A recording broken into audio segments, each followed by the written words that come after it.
আসসালামু আলাইকুম প্রিয় দর্শক সবাইকে শুভেচ্ছা জানাচ্ছি বাংলাদেশের রাজধানী ঢাকা থেকে। তুর্কিপিডিয়া নিউজে আজকে ইসরায়েল ইরান যুদ্ধের সবশেষ পরিস্থিতি জানাবো। ইসরায়েলের প্রধানমন্ত্রী নেতানিয়াহু কিছুক্ষণ আগে বলেছে ইরানের হাতে অন্তত ২০,০০০ ব্যালিস্টিক মিসাইল রয়েছে। এই পরিমাণ ব্যালিস্টিক মিসাইল ইরানের হাতে থাকা আমরা কোনোভাবেই সহ্য করব না। আমরা ইরানের এই শক্তিকে খর্ব করব। অচিরেই ইরান দেখবে তেহরানের আকাশে ঝাঁকে ঝাঁকে ইসরায়েলের ফাইটার জেট উড়ছে। এই আত্মবিশ্বাসের কারণ কি? নেতানিয়াহু দাবি করেছে ইসরায়েলি যুদ্ধ বিমানগুলো আজকে ইরানের অনেকগুলো এয়ার ডিফেন্সকে ধ্বংস করেছে এবং তারা দাবি করেছে ইসরায়েল আজকে অনেকগুলো রকেট লঞ্চারকে, মিসাইল লঞ্চারকে ধ্বংস করেছে। কিন্তু ইসরায়েল ঘুঘু দেখেছে, ঘুঘুর ফাঁদ দেখেনি। ইরান যে খামেনি যে নেতানিয়াহুকে মুরগি বানিয়েছে সেটা টের পেতে নেতানিয়াহুর বেশ খানিকটা সময় লেগেছে। কিন্তু লজ্জায় ক্ষোভে নেতানিয়াহু সেটি প্রকাশ করছে না। কিভাবে ইরান ইসরায়েলকে ধোঁকা দিয়েছে সেই ভিডিও দেখাবো আজকের লাইভে। এবং আজকের এই লাইভের পর আজকে রাতে যে আক্রমণটি হতে যাচ্ছে ইসরায়েলে, ইসরায়েলের সরকারি কর্মকর্তারা বলেছে যে আজ রাতে অন্তত ২,০০০ ব্যালিস্টিক মিসাইল দিয়ে ইরান আক্রমণ করতে পারে। সে আক্রমণ শুরু হলে তুর্কিপিডিয়া নিউজ থেকে আমরা মধ্যরাতে আরেকটি লাইভ করার নিয়ত করেছি। প্রিয় দর্শক, প্রথম দিকে আজকে ইসরায়েলের পক্ষ থেকে খুব খুশি খুশি মেজাজে, খুশ মেজাজে একটি একটি ভিডিও প্রকাশ করা হয়েছিল। সেই ভিডিওতে দেখানো হয়েছে যে ইসরায়েলি ড্রোনগুলো আহ, ইরানের এয়ার ডিফেন্সকে এবং বিভিন্ন রকেট লঞ্চারকে আহ, আক্রমণ করে ধ্বংস করে দিচ্ছে। এইরকম ভিডিওগুলো প্রচার করেছে ইসরায়েল নিজে। আরেকটি ভিডিওতে দেখা যাচ্ছে আরেকটি আরেকটি ভিডিওতে দেখা যাচ্ছে যে ইসরায়েলের আহ, হামলায় একটি রকেট লঞ্চার ধ্বংস হচ্ছে। কিন্তু এই ভিডিওটি কিছুক্ষণ পরে ইরান নিজেরা আবারও প্রচার করিয়ে দেখিয়েছে, দেখুন এখানে যখন একটি রকেট লঞ্চার রয়েছে, সেখানে রকেট বা মিসাইলও রয়েছে। ইসরায়েলের হামলার পর সেখানে একটি বিস্ফোরণ হয়েছে, শুধু ইসরায়েলের হামলাটা। কিন্তু কথা ছিল এখানে ইরানের রকেটটাও বিস্ফোরণ হওয়ার। তাহলে ইরানের রকেটটা বিস্ফোরণ হলো না কেন? এখানেই খেলাটা। এই খেলাটা হলো ইরাক ইরাকের সাথে সাদ্দাম হোসেনের যখন যুদ্ধ হয়েছে, সাদ্দাম হোসেন আকাশে অনেকগুলো কাগজের প্লেন উড়িয়েছিল। যেই প্লেনগুলোকে ধ্বংস করতে যেয়ে অনেক মিসাইল খরচ করেছে ইসরায়েল এবং আমেরিকা। ঠিক একইভাবে আজকে ইরান অনেকগুলো দামি রকেট লঞ্চার মাটির উপরে তুলেছিল। আজকে সারাদিন যেখানে মাটির উপরে কোনো মিসাইলের ঘাঁটি কিংবা গ্যাস স্টেশন দেখতে পেয়েছে, ইসরায়েলি ড্রোন, ব্যালিস্টিক মিসাইল কিংবা ফাইটার জেট সেগুলোকে আক্রমণ করার চেষ্টা করেছে। ইরানের আক্রমণগুলো সাধারণত রাতে হয় এবং ইরানের এই মিসাইল ঘাঁটিগুলো মাটির অনেক গভীরে পুরো ইরানে ছড়িয়ে ছিটিয়ে রাখা হয়েছে। ইরান যেমন তাদের অনেকগুলো টানেলের মধ্যে তাদের রকেট লঞ্চার গুলো রেখেছে, আবার কিছু টানেলে তারা ডামি প্লাস্টিকের তৈরি রকেট লঞ্চারের মতো দেখতে লঞ্চার রেখেছে। এবং এই ডামিগুলোকে আজকে ইরান ধীরে ধীরে দিনের বেলা মাটির উপরে উত্তোলন করেছে। স্যাটেলাইটের মাধ্যমে, বিভিন্ন ড্রোনের মাধ্যমে সেই উত্তোলনগুলোকে দেখেছে ইসরায়েলি গোয়েন্দারা। তারা ভেবেছে এই সুযোগেই ইরানের মিসাইল লাঞ্চারগুলোকে ধ্বংস করতে হবে। মনের সুখে তারা একের পর এক মিসাইল লাঞ্চার ধ্বংস করার জন্য নিজেদের মহামূল্যবান মিসাইলগুলোকে খরচ করেছে। দিন শেষে দেখা গিয়েছে তারা যেগুলোতে হামলা করেছে তার কোনোটাই সত্যিকারের মিসাইল লঞ্চার ছিল না। যেখানে ইরানের প্রস্তুতি রাতের আধারে তারা এই গভীর জঙ্গলের ভেতরে লুকিয়ে থাকা টানেল থেকে তাদের এই মিসাইল লঞ্চারগুলো উপরে তুলবে, সেখান থেকে মিসাইল হামলা হবে। আজকে রাতে এরকম একটি হামলা হতে যাচ্ছে। সেই হামলার ব্যাপারে কি করণীয় সেটি কারণে নেতানিয়াহু এই মুহূর্তে গর্তে রয়েছে, বাংকারে রয়েছে।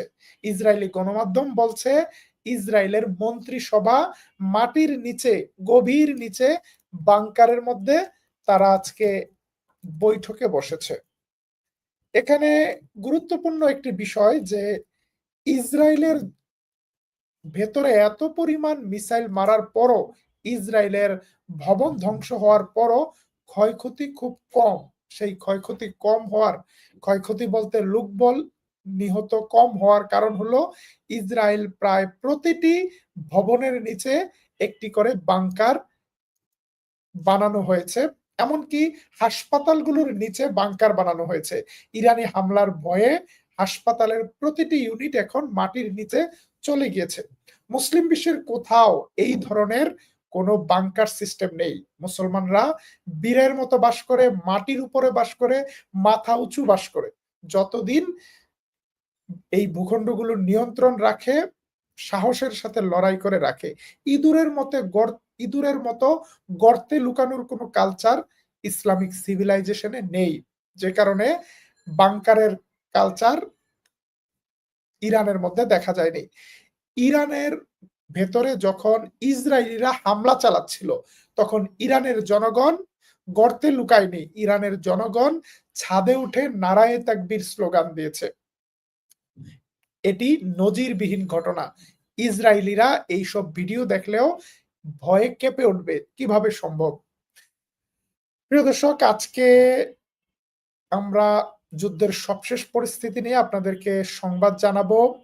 যেটি বলছিলাম যে সারা দিনভর পাল্টাপাল্টি লড়াই চলেছে। দিনের বেলাও ইরান ইসরায়েলের ভেতরে প্রায় ১০০টির মতো ব্যালিস্টিক মিসাইল ছুড়েছে। এই দিনের বেলার মিসাইলগুলো ছোড়ার মূল উদ্দেশ্য হলো ইসরায়েলের এয়ার ডিফেন্সকে ব্যস্ত করা, এয়ার ডিফেন্সের অবস্থানকে ডিটেক্ট করা। আসল খেলা হবে রাতের আধারে। অন্যদিকে আজকে ইরান তাদের এয়ার ডিফেন্সকে অ্যাক্টিভ করার পাশাপাশি তাদের বিমান বাহিনীকে অ্যাক্টিভ করেছে।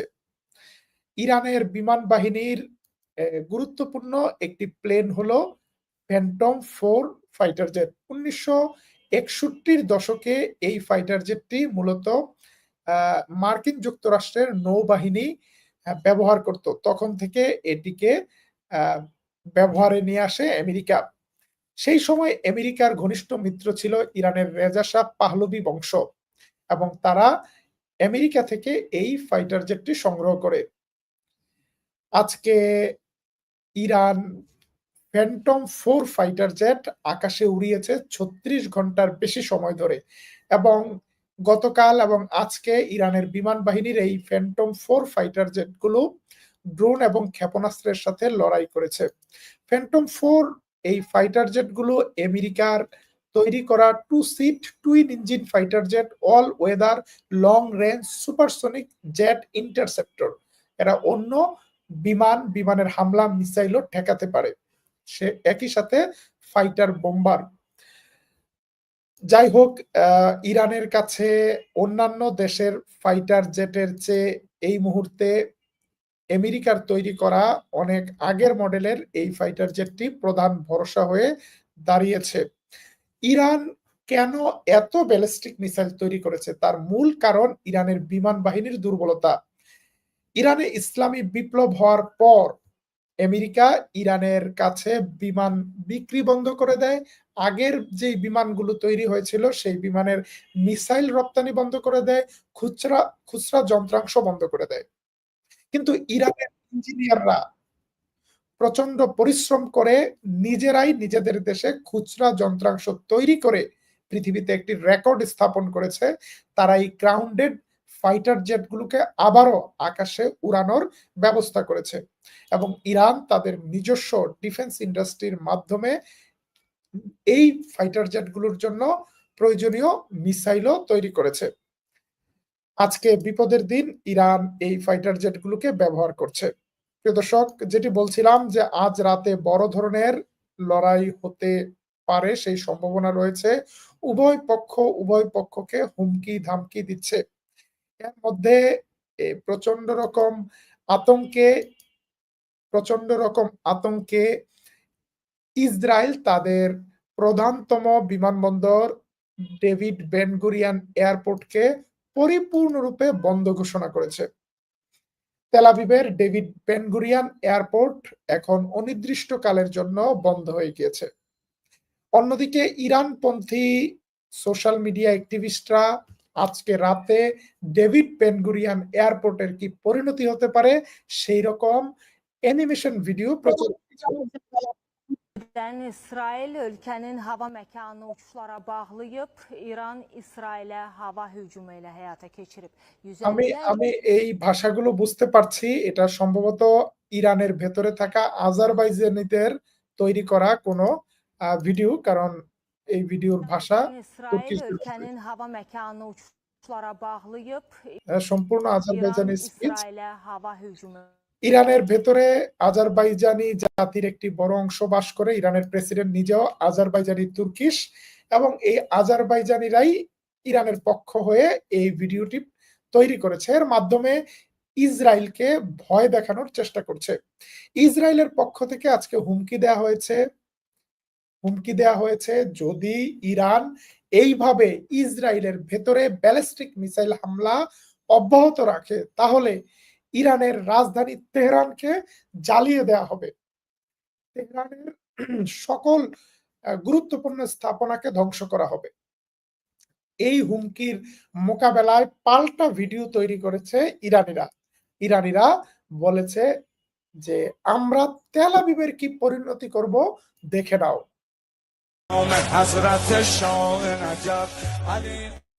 তারা তেল আবিবের সম্ভাব্য পরিণতি সম্পর্কে একটি অ্যানিমেশন ভিডিও প্রচার করেছে। সেই অ্যানিমেশন ভিডিওতে দেখা যাচ্ছে তেল আবিবের বড় বড় স্থাপনাগুলো ইরানি মিসাইলে ধ্বংস হয়ে গিয়েছে। প্রায় গাজার মতো পরিস্থিতি তৈরি হয়েছে তেল আবিবে। এইরকম পাল্টাপাল্টি প্রচারণা চলছে যেটাকে বলা যায় সাইকোলজিক্যাল ওয়্যার। এর মধ্যে আমরা আগের লাইভে আপনাদেরকে জানিয়ে দিয়েছি যে পাকিস্তান ইরানের এই দুর্দিনে ইরানের পাশে থাকার ঘোষণা দিয়েছে। পাকিস্তান বলেছে আমরা আমাদের সর্বশক্তি দিয়ে ইরানের পাশে থাকব। ইরানের সাথে পাকিস্তানের বন্ধুত্ব হাজার বছরের এবং পাকিস্তানের প্রতিরক্ষা মন্ত্রী খাজা আসিফ বলেছেন ইসরায়েল একই সাথে ইয়েমেনের বিরুদ্ধে, ফিলিস্তিনের বিরুদ্ধে এবং ইরানের বিরুদ্ধে আগ্রাসন চালাচ্ছে। এই মুহূর্তে আমরা মুসলমানরা যদি ঐক্যবদ্ধ না হই তাহলে আমাদের পালা আসছে। সুতরাং আমরা কোনো ইফ বাট বাদ দিয়ে ইরানের পাশে রয়েছি। আপাত দৃষ্টিতে মনে হচ্ছে এটি একটি পলিটিক্যাল স্ট্যান্ড। যদি পলিটিক্যাল স্ট্যান্ড হয় এরকম বোল্ড স্ট্যান্ড অন্যান্য মুসলিম দেশগুলো নিলে অন্তত ইসরায়েল সামনে পা বাড়ানোর আগে দুইবার চিন্তা করবে। কারণ পাকিস্তান একটি পারমাণবিক শক্তিধর রাষ্ট্র, গোয়েন্দা নেটওয়ার্ক এবং ব্যালিস্টিক মিসাইল, লং রেঞ্জের মিসাইল বিভিন্ন ক্যাটাগরিতে পাকিস্তান শক্তিশালী একটি রাষ্ট্র। অর্থনৈতিকভাবে পাকিস্তান যত নাজুক অবস্থায় থাকুক কিন্তু প্রতিরক্ষার ক্ষেত্রে পাকিস্তান অত্যন্ত শক্তিশালী এবং পাকিস্তান মনে করছে ইরানের প্রতিরক্ষা ভেঙে পড়লে পাকিস্তানের প্রতিরক্ষা দেয়াল ভেঙে পড়বে। সুতরাং পাকিস্তান প্রত্যক্ষ পরোক্ষ যে কোনো উপায়ে ইরানকে সাপোর্ট দিতে পারে। সামনের দিনে যুদ্ধ যদি আরো প্রলম্বিত হয় তাহলে দেখা যাবে যুদ্ধের বিভিন্ন পর্যায়ে বিভিন্ন দেশের পক্ষে অবস্থান করবে। এখন পর্যন্ত তুরস্ক এবং রাশিয়া সরাসরি কোনো পক্ষ নেয়নি, বরং তারা এই যুদ্ধটিকে থামানোর ব্যাপারে, এই যুদ্ধটিকে মিনিমাইজ করার ব্যাপারে মধ্যস্থতার জন্য বিভিন্ন রকম উদ্যোগ নিয়েছে। রাশিয়ার প্রেসিডেন্ট পুতিন নেতানিয়াহু এবং পেজেস্কিয়ান দুইজনের সাথে কথা বলেছে, মধ্যস্থতার অফার করেছে। তুরস্কের পক্ষ থেকে আজকে প্রেসিডেন্ট এরদোয়ান বলেছে Israel is a threat for stability and security of the total whole region। অর্থাৎ ইসরায়েল যা করছে, ইসরায়েল পুরো এই অঞ্চলের জন্য, নিরাপত্তার জন্য, স্ট্যাবিলিটির জন্য হুমকি। এবং তুরস্কের পররাষ্ট্রমন্ত্রী হাকান ফিদান মুসলিম প্রধান দেশগুলোর পররাষ্ট্রমন্ত্রীদের সাথে যোগাযোগ রক্ষা করে চলেছে কিভাবে ইসরায়েলকে থামানো যায়, এই যুদ্ধ বন্ধ করা যায়। আজকে আরেকটি সংবাদ জানাতে চাই। অনেকেই পারমাণবিক শক্তি সম্পর্কে প্রশ্ন করছে। আমরা আমরা আজকে ইরানের সবচেয়ে বড় শক্তি সম্পর্কে একটু আলোচনা করব। ইরানের হাতে এই মুহূর্তে সবচেয়ে বড় শক্তি যেটি রয়েছে সেটি ইরানের হরমুজ প্রণালী। ইরান আজকে হুমকি দিয়েছে যে তারা সিরিয়াসলি হরমুজ প্রণালী বন্ধ করে দেওয়ার ব্যাপারে কথা বলছে, চিন্তা করছে, ভাবছে। আপনারা মানচিত্রে যে হরমুজ প্রণালী দেখছেন, এটি ভেতরের দিকে যেই জায়গাটি এটি ইরান এবং বাইরে থেকে যেই লাঠির মতো জায়গাটি এগিয়ে এসেছে এটি সংযুক্ত আরব আমিরাত এবং এই জলপথ দিয়ে পৃথিবীর তেল তেলের একটি বড় অংশ রপ্তানি হয়। এখানে ইরানের তেল, ইরাকের তেল, কুয়েতের তেল, কাতারের তেল, সৌদি আরবের তেল, আরব আমিরাতের তেল, ওমানের তেল পরিবাহিত হয় এবং এই জায়গাটির নিরাপত্তা যদি বিঘ্নিত হয় তাহলে সারা বিশ্বে তেলের দাম বেড়ে যাবে। ইরান এই মুহূর্তে ইয়েমেনের হুথিদেরকে দিয়ে বাবেল মানদেব প্রণালীকে বন্ধ করে রেখেছে। বাবেল মানদেব প্রণালীতে ইসরায়েলি জাহাজের চলাচল নিষিদ্ধ করে ফেলেছে। যদি এবার হরমুজ প্রণালী ইরান বন্ধ করে দেয় তাহলে এই চাপ শুধুমাত্র ইসরায়েল বা আমেরিকার উপর নয়, সমগ্র বিশ্বের উপর পড়বে। সে কারণে বিশ্বের বৃহৎ শক্তিগুলো এখনই ইসরায়েলকে নিবৃত করার জন্য, থামানোর জন্য মধ্যস্থতা করার, শান্তি আলোচনা বা শান্তি চুক্তি, যুদ্ধবিরতি করার পদক্ষেপ নেয়া উচিত বলে মনে করা হচ্ছে। একজন কমেন্ট করেছেন, তুরস্ক পারমাণবিক বোমা বানাচ্ছে না কেন? তুরস্কে ইতিমধ্যে 40টি পারমাণবিক বোমা আছে। যদি তুরস্কের নিরাপত্তা হুমকির মুখে হয়, তুরস্ক সেটি ব্যবহার করার সুযোগ পাবে। তবে তুরস্ক পারমাণবিক শক্তি অর্জনের জন্য সকল ব্যবস্থা নিয়েছে। 2025 সালের শেষ দিকে তুরস্কের পারমাণবিক চুল্লি বিদ্যুৎ উৎপাদন শুরু করবে। তবে তুরস্কের মতো দেশ এখনই পারমাণবিক বোমা তৈরি করব, আমরা সমৃদ্ধ করব ইউরেনিয়াম, এইসব ঘোষণা দিয়ে পশ্চিমা অবরোধের মুখে পড়তে চায় না। যদি জরুরি প্রয়োজন পড়ে তুরস্ক পাকিস্তান থেকে রেডিমেড সমৃদ্ধ করা ইউরেনিয়াম সংগ্রহ করে পারমাণবিক বোমা তৈরি করতে পারে। অথবা তুরস্ক বিপদে পড়লে পাকিস্তান তুরস্ককে সাপোর্ট দিতে পারে, যেই রকম সাপোর্ট পাকিস্তানের বিপদে তুরস্ক দিয়েছে। সে কারণে এই মুহূর্তে তুরস্ক, ইরান, পাকিস্তান এই দেশগুলো পরস্পরকে সহযোগিতা করা উচিত। ৩টি দেশ প্রতিবেশী দেশ, ৩টি দেশের সীমান্ত একসাথে। প্রিয় দর্শক, আপনাদের বেশ কিছু প্রশ্ন পেয়েছি, কিছু প্রশ্নের উত্তর দেওয়ার চেষ্টা করব। একজন বলেছেন, পাকিস্তান চাইলে ইসরায়েলকে কত সময়ে ধ্বংস করতে পারে? পাকিস্তানের কাছে পারমাণবিক বোমা আছে। পাকিস্তান চাইলে ইসরায়েলের মতো ছোট লিলিপুট একটি দেশকে ধ্বংস করতে কত সময় লাগবে সেটা আপনি বলতে পারেন। এই মুহূর্তে যুদ্ধটি শুধুমাত্র ইরান এবং ইসরায়েলের মধ্যে সীমাবদ্ধ নয়। প্রকাশ্যে ইসরায়েল আসলেও পেছন থেকে পুরো পশ্চিমা পৃথিবী ইসরায়েলকে সাপোর্ট দিচ্ছে, ইসরায়েলকে বিভিন্ন ধরনের লজিস্টিক সাপোর্ট দিচ্ছে। এর মধ্যে খবর এসেছে আমেরিকা নতুন করে ইসরায়েলের হাতে তুলে দিয়েছে ৩০০ হেল ফায়ার মিসাইল। এই মিসাইলগুলো অত্যন্ত ভয়ঙ্কর। এই মিসাইলের মধ্যে বিস্ফোরকের পাশাপাশি ব্লেড রয়েছে, যেটা ঘুরে ঘুরে কোনো মানুষের কাছে গেলে মানুষের শরীরকে ছিন্ন-ভিন্ন করে ফেলতে পারে।